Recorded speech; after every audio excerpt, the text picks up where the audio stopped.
Hello and welcome to the Federal. Over the last 2 days, there have been news reports, no official confirmation though, but reports, source based, that the center is going to pave the way for conducting the census next year, that is 2025. The census, remember, is a decadal exercise. It's done in the first year of every decade. The 2021 census was not conducted, primarily as per the government, because of the pandemic, the COVID pandemic. And ever since, there have been demands from the opposition. There has been criticism of the government for not going ahead with the census exercise. And there had been no word so far on whether the government was open to getting the census done, when was it going to get it done. But now, again, as I said, though there is no official confirmation, but source based information that the government will get the census, or at least the process for the census, started next year. Why is this important? And perhaps one could go to the extent of saying that the 2025 census could not just be important, but it could also reshape the political landscape of India as well as its social landscape. There are two aspects to it. I'll go one by one. The anticipation is that once the 2025 census is completed, the process for delimitation of constituencies, of Lok Sabha constituencies, will begin. And the next Lok Sabha election will happen as per the delimitation of constituencies done after the 2025 census. Now, what does that mean? Delimitation is primarily an exercise. The constitutional mandate, which existed till 1976 and then was amended, made it necessary, made it mandatory to have delimitation of constituencies after every census is conducted. That process was in place till 1976. So essentially, after every census, once you had the population figures, the official figures, the government, the election commission, the political stakeholders would consult, would then redraw constituencies, increase the number of constituencies where required, so that you had your number of MPs in the Lok Sabha matched a certain proportion of population, and it became, of course, an issue of political representation to different blocks of people across the country. This existed till 1976. 1976, the Indira Gandhi government, the then Indira Gandhi government, brought an amendment to the constitution and deferred the delimitation of constituencies till the year 2000. So the requirement then was that the new delimitation will kick in after the 2001 census is conducted. Now, in 2001, we had a delimitation, but that was only a partial delimitation. The 2001 delimitation exercise essentially redrew the boundaries of different parliamentary seats. Similar delimitation exercises were also conducted at the state, at the assembly level. But parliamentary constituencies were given a new shape. Some areas were added, some areas were removed. The names in some constituencies were changed, but the total number of constituencies remained the same. You have 543 Lok Sabha constituencies, that remained the same. Why the current census is important is because the current census is likely to change that number of constituencies. Also, why, as I said, 2001, we had a delimitation, a partial one, and the number of constituencies was not changed. As I said earlier, there was a constitutional mandate to carry out full-fledged delimitation after every census. That was put off till 2000 by Mrs. Indira Gandhi's government in 1976. So the natural question is, why was it not done? Why were the number of constituencies not increased when the 2001, 2002 delimitation was done? Because the then government at that point led by NDA coalition, BJP coalition, Prime Minister Atal Bihari Vajpayee, brought in another amendment where the year 2000, that cutoff was changed to 2026. So, in effect, after the redrawing of constituencies happened in 2001, the increase in number or the full-fledged delimitation was frozen till the year 2026.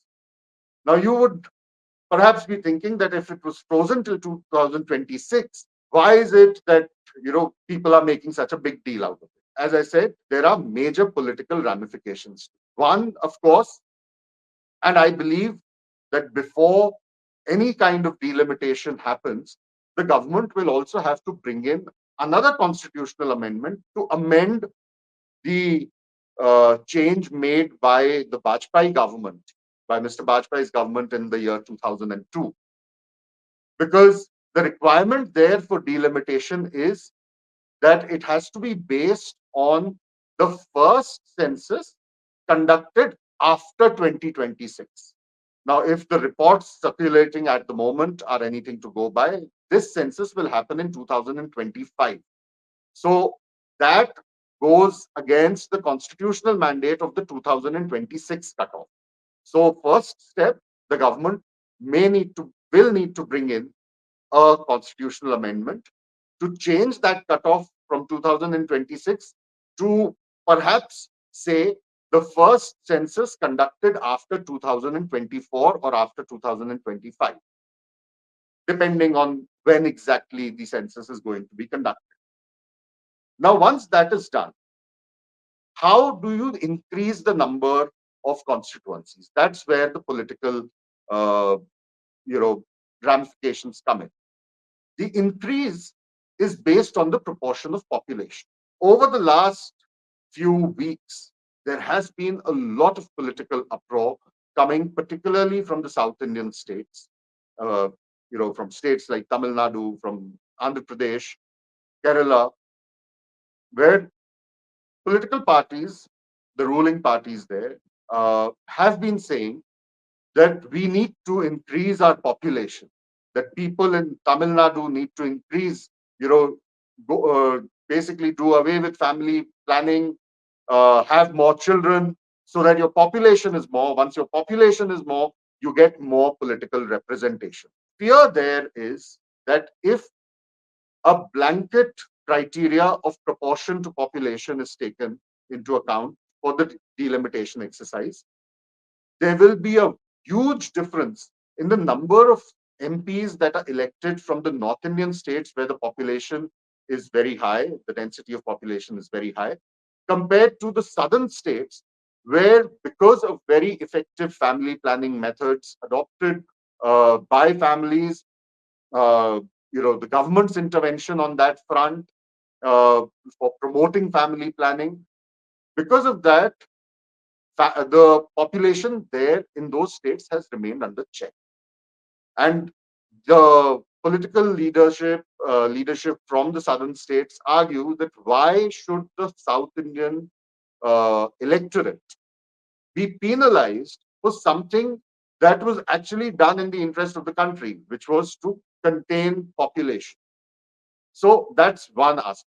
The fear there, therefore, is that when there is a huge increase in the number of parliamentary seats in the north compared to a lesser increase in the south, it will also basically give you a skewed political representation, because in the north, it might end up giving an advantage, a very obvious advantage to the BJP, because the north is where the BJP is very strong, the south, not so much. And it needs the support of key allies in states like Andhra Pradesh, Tamil Nadu. It has no presence. Kerala, it has been struggling to make any inroads. So that is going to skew the representation and also tilt it in favor of the BJP. Is one fear that the political leadership in southern states have. This is the political ramification. The other aspect is that the census 2025 could also play out with great implications for India's social landscape. Why I say so is because there is a requirement for rolling out women reservation. The bill, an enabling bill, was passed last year by Parliament, which said that after the next census and delimitation, women reservation of 33% can be rolled out. So it's something that has been a long-standing demand. It has not been rolled out so far.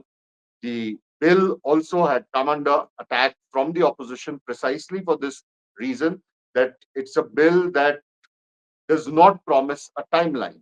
So once the 2025 census is conducted, the delimitation of exercises is conducted, the women reservation can be rolled out. That again could trigger a lot of political acrimony because the opposition, various parties have been demanding a quota within quota for backward Dalit tribal women, and particularly the OBC women, of course.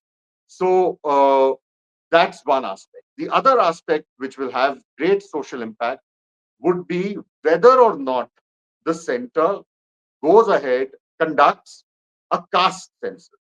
The opposition, the India bloc, has been demanding the conducting of a caste census. Even allies of the BJP have been asking for a caste census.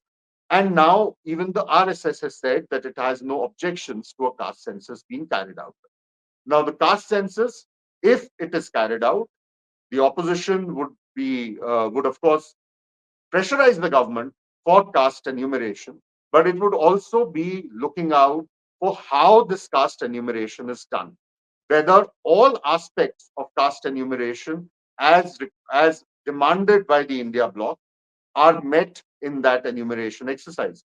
The India bloc has been saying that it's not just the enumeration of caste that we want, but also the socio-economic status of these castes. Now, that could be a sort of double-edged sword for both the India bloc and the BJP NDA, to tread on, because once a socio-economic caste census is conducted and its findings are published, the obvious implication of it would be that these figures would bring to public knowledge for the first time since 1931. That's when the last caste enumeration was done, pre-independence. So for the first time, you'll have a socio-economic caste census, which would naturally bring out the income inequality, not just among forward and backward and Dalit and tribal castes, but even within the backward communities, within the Dalit communities, within the tribal communities. Uh, we all know that when it comes to reservation, a very emotive issue, the BJP has for a very long time been pushing for economic criteria to be a kind of yardstick for deciding reservation. Once socioeconomic caste census is done and its findings are published, could the BJP then get a handle to push for moving the reservation system away from purely historical and social backwardness to economic backwardness, and the other issue of sub-categorization of caste? Uh, you know, the Supreme Court had recently given states the go-ahead to have sub-categorization of backward communities. Uh, it's been a very tricky issue for uh, the opposition as well as the government to handle subcategorization of Dalits. The socio-economic data is available. Subcategorization becomes easier. Once that is done, will reservation as we know it also change? So there are going to be multiple implications of census 2025. How it is going to pan out, we do not know. There are still multiple questions that are swirling around. There are a lot of indeterminate factors at the moment, but it is not going to be just another enumeration of population. It's something that will have a very lasting impact on both the country's politics and its socio-political fabric.